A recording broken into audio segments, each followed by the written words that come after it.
하나님 앞에서 신실하게 살기를 원하고 하나님의 백성으로서 부끄러움 없는 당당한 삶을 살기 원하는 그리스도인이라면 흔들림 없는 믿음 생활을 갈망합니다.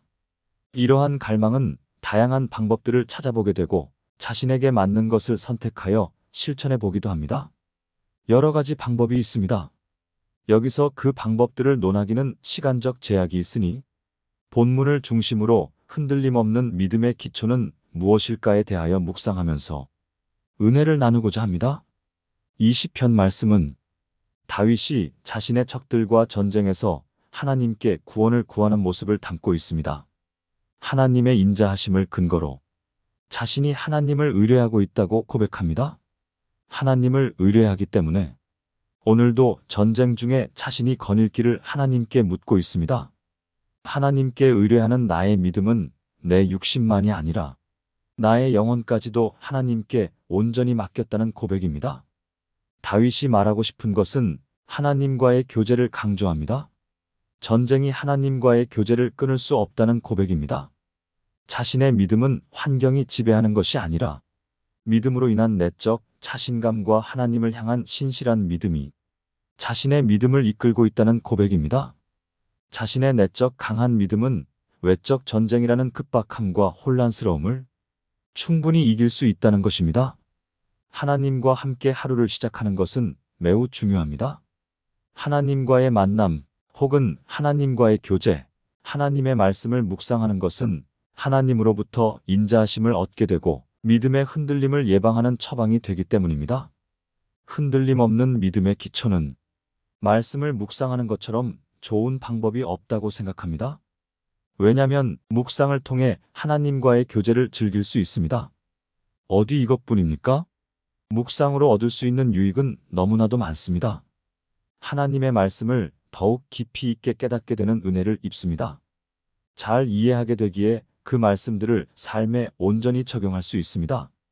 하나님의 말씀을 가까이 하고 묵상하는 것은 단순한 책 읽기가 아닙니다. 성경을 손에 들고 있는 모양을 말하지 않습니다. 묵상을 통해 하나님의 인도하심을 더 깊이 느끼는 것입니다. 하나님이 내게 가지신 뜻을 뚜렷이 알게 됩니다. 묵상을 통하여 하나님이 맡겨주신 삶, 즉 믿음의 사람다운 삶을 살 수 있는 삶의 방향성을 잡을 수 있습니다.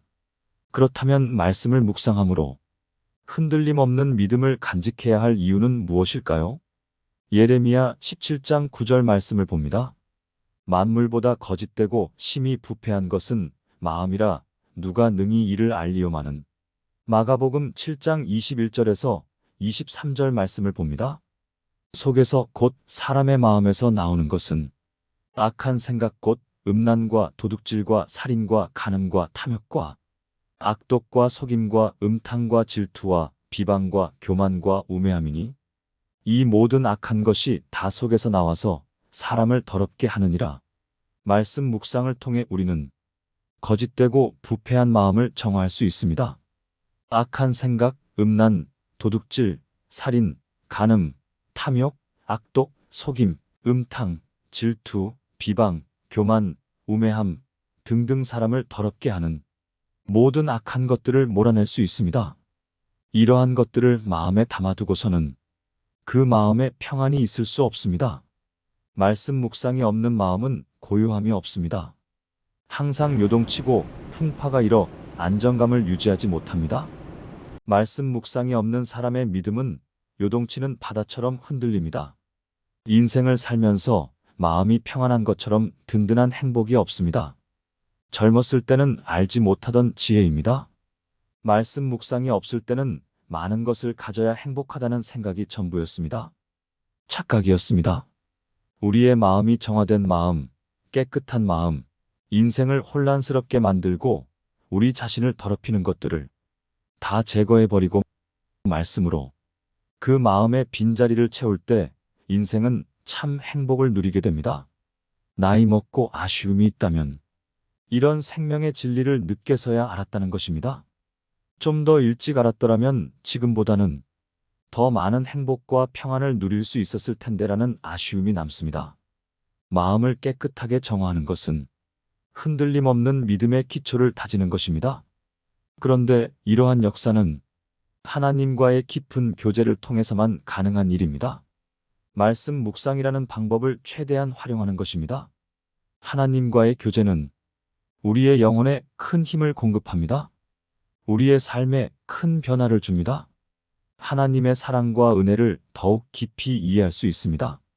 뜨거운 사랑, 하나님의 사랑을 체험하게 됩니다. 하나님은 죽은 자의 하나님이 아니라 살아있는 자의 하나님이며 내 하나님이 됩니다. 느낌이나 감정의 변화가 아니라 의지적 확신입니다. 그 어느 것도 빼앗지 못하는 실태적 체험입니다. 하나님을 맛보아 알게 됩니다. 성경은 우리에게 엄청난 영향을 미칩니다. 육신의 삶뿐만이 아니라 우리 영혼에 영향을 미쳐 생명의 선택을 요청합니다. 성경에서 유출된 믿음 또한 우리의 삶에 영향을 미칩니다. 그러므로 성경 통독과 흔들리지 않는 믿음의 연관성은 깊이 논하지 않아도 얼마든지 수긍할 수 있는 논제입니다. 성경은 자증하고 있습니다. 믿음이 우리의 삶에 큰 영향을 미친다고 말합니다. 요한일서 1장 7절 말씀입니다.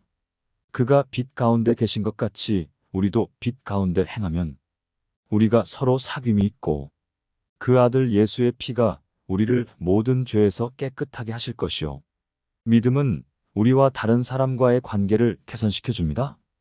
우리를 죄에서 구원하는 방편으로서 하나님의 정하신 특별한 도구입니다. 갈라디아 6장 2절 말씀입니다.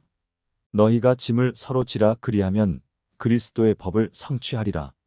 이 말씀은 우리가 가진 믿음이 우리가 서로 돕고 지지해주는 공동체를 형성하게 하고 그리스도의 정하신 법을 이행하게 한다는 것을 말합니다. 이러한 믿음은 들음에서 난다는 사실에 주목해야 합니다. 무엇을, 어디서, 누구에게, 어떻게 듣느냐는 문제는 단순하지 않습니다. 흔들림 없는 믿음의 기초를 다지는데 아주 중요한 문제입니다. 믿음은 들음에서 납니다. 이 들음은 누군가의 외치는 소리에서 기인합니다. 전파하는 자의 소리를 들을 수 있습니다. 강단에서 전해지는 목회자의 설교를 통해 들을 수도 있습니다. 이보다 더 나은 들음은 하나님으로부터 직접 듣는 것입니다. 하지만 매우 안타까운 것은 하나님이 직접 말씀하시던 시기에 우리가 살고 있지 않다는 것입니다. 그 말씀을 기록으로 남겨두고 듣기를 원하는 시대에 살고 있습니다. 그러므로 말씀을 묵상해야 합니다. 기록된 말씀, 즉 성경으로 말씀하시는 하나님을 만나야 합니다. 이것을 우리는 들음이라고 합니다. 예수 그리스도는 믿음에 대하여 다양한 비유를 사용하셨습니다.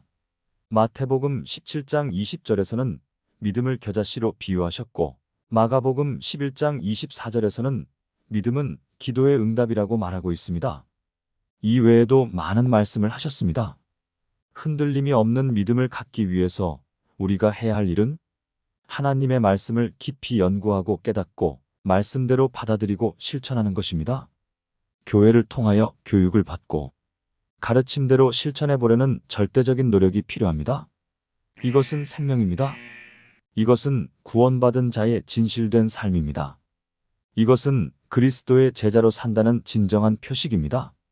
오늘도 주 안에서 말씀을 묵상하고 실천함으로 흔들림 없는 믿음의 소유자가 되십시오.